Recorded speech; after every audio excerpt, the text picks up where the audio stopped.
Assalamualaikum warahmatullahi wabarakatuh. Perkenalkan, nama saya Imam Rifki Fauzan Ginting dari kelas AKP 6B.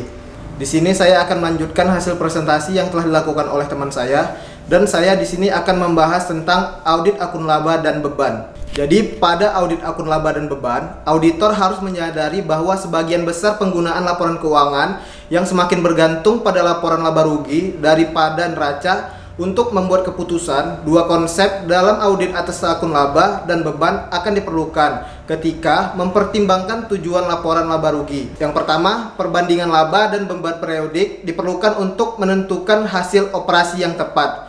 Yang kedua, aplikasi prinsip-prinsip akuntansi yang konsisten selama periode yang berbeda diperlukan untuk komparabilitas. Jadi yang akan kita bahas di sini adalah pendekatan untuk mengaudit akun laba dan beban. Audit atas akun laba dan beban berkaitan langsung dengan neraca dan bukan merupakan bagian terpisah dari proses audit. Salah saji akun laporan laba rugi hampir selalu mempengaruhi akun neraca dan sebaliknya. Bagian audit yang secara langsung mempengaruhi akun-akun tersebut adalah yang pertama, prosedur analitis, yang kedua, pengujian pengendalian dan pengujian substantif atas transaksi, dan yang ketiga, pengujian atas rincian saldo. Jadi di sini saya akan menjelaskan tentang prosedur analitis.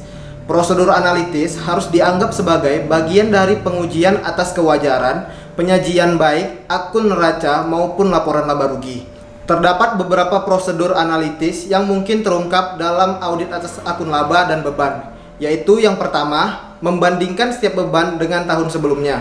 Yang kedua, membandingkan setiap saldo aset dan kewajiban dengan tahun sebelumnya. Yang ketiga, membandingkan setiap beban dengan yang dianggarkan. Yang keempat, membandingkan persentase margin kotor dengan tahun sebelumnya.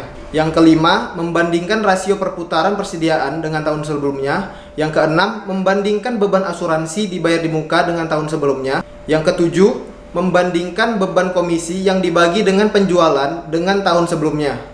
Dan yang terakhir, yang ke-8, membandingkan setiap beban manufaktur yang dibagi dengan total beban manufaktur dengan tahun sebelumnya. Selanjutnya yang kita bahas yaitu pengujian pengendalian dan pengujian substantif atas transaksi. Baik pengujian pengendalian maupun pengujian substantif atas transaksi memiliki dampak yang secara simultan memverifikasi akun neraca dan laporan laba rugi. Saran yang paling penting untuk memverifikasi banyak akun laporan laba rugi pada setiap siklus transaksi adalah memahami pengendalian internal dan pengujian pengendalian atas transaksi yang berhubungan. Selanjutnya yang kita bahas yaitu pengujian atas rincian saldo analisis beban.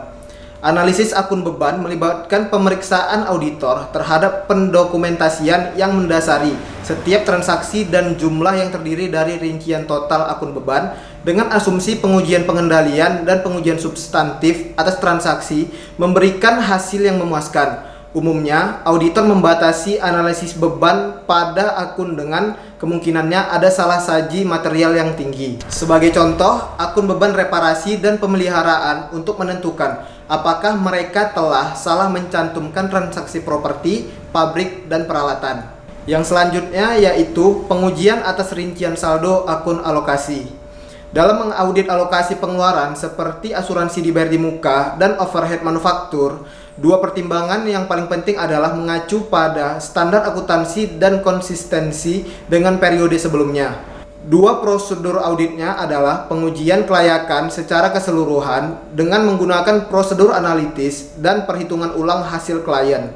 Alokasi sangatlah penting karena menentukan apakah pengeluaran merupakan suatu aset atau beban periode berjalan.